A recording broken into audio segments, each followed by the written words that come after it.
মুহূর্তে প্রশান্ত মহাসাগরের নীরব জলরাশির নিচে একটা দেশ চুপচাপ নিজেদের অস্ত্রাগার বদলে ফেলছে।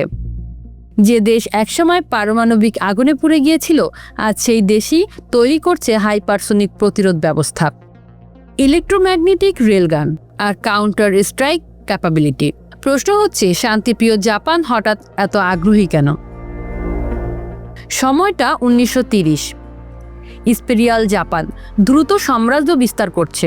1937 সালে চীন পূর্ণাঙ্গ আক্রমণ, নানজিং গণহত্যা, দক্ষিণ পূর্ব এশিয়া জুড়ে দখল অভিযান। তারপর 1941 সালের 7 December Pearl Harbor attack. Japan ভেবেছিল আমেরিকাকে দুর্বল করবে, কিন্তু তারা ভুল ছিল। 1945 সালের আগস্ট হিরোশিমা নাগাসাকি, দুটি পারমাণবিক বিস্ফোরণ, 2 লক্ষের বেশি প্রাণহানি আর এক সামরিক শক্তির পতন। যুদ্ধের পর জাপানের সংবিধানে যোগ হয় আর্টিকেল 9, যুদ্ধ করবে না, আক্রমণাত্মক বাহিনী গড়বে না, শুধু আত্মরক্ষামূলক বাহিনী থাকবে। 80 বছর ধরে জাপান প্রযুক্তিতে এগিয়েছে, কিন্তু সামরিকভাবে ছিল সীমাবদ্ধ। কিন্তু এখন সব বদলাচ্ছে। পূর্ব চীন সাগরে উত্তেজনা, বিতর্কিত দ্বীপ সেনকাকু ইসল্যান্ডস।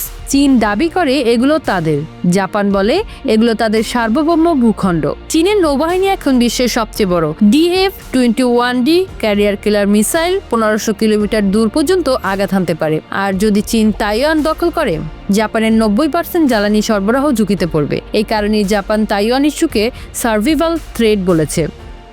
দ্বিতীয় বিশ্বযুদ্ধের পর রাশিয়া দখল করে কুরিল দ্বীপপুঞ্জ। আজও আনুষ্ঠানিক শান্তি চুক্তি নেই। 2022 সালে রাশিয়া ইনভেশন অফ ইউক্রেন দেখিয়ে দিল ইউরোপের যুদ্ধ এখনো সম্ভব। রাশিয়া ইতিমধ্যে জাপানের কাছে উন্নত মিসাইল মোতায়েন করেছে। উত্তর কোরিয়া মাঝে মধ্যে জাপানের উপর দিয়ে মিসাইল ছাড়ে, অ্যালার্ম বাজে, ট্রেন থেমে যায়, মানুষ আশ্রয় নেয়। একটি পারমাণবিক শক্তিধর রাষ্ট্র অপ্রত্যাশিত নেতৃত্বের হাতে।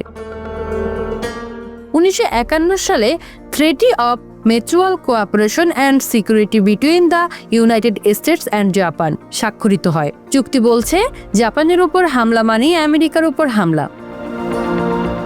কিন্তু আজকের বিশ্ব রাজনীতিতে অনিশ্চয়তা বাড়ছে, তাই জাপান ভাবছে নিজের নিরাপত্তা নিজেকেই নিশ্চিত করতে হবে। শিনজো আবে আর্টিকেল 9 এর ব্যাখ্যা বদলান। ফুমিও কিশিডা ঘোষণা করেন কাউন্টার স্ট্রাইক ক্যাপাবিলিটি, বাজেট দ্বিগুণ করার পরিকল্পনা, 80 থেকে 90 billion dollar. Tomahawk missile 140 plus F-35, electromagnetic railgun, hypersonic interceptor.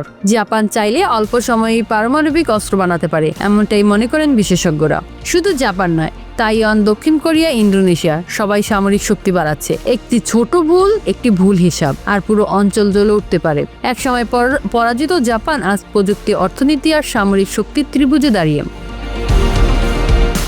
তারা কি শুধু আত্মরক্ষার প্রস্তুতি নিচ্ছে, নাকি ইতিহাস আবার নতুন অধ্যায় লিখতে যাচ্ছে? তৃতীয় বিশ্বযুদ্ধের সূচনা কি পূর্ব এশিয়া থেকেই? বিশ্ব এখন অপেক্ষায়।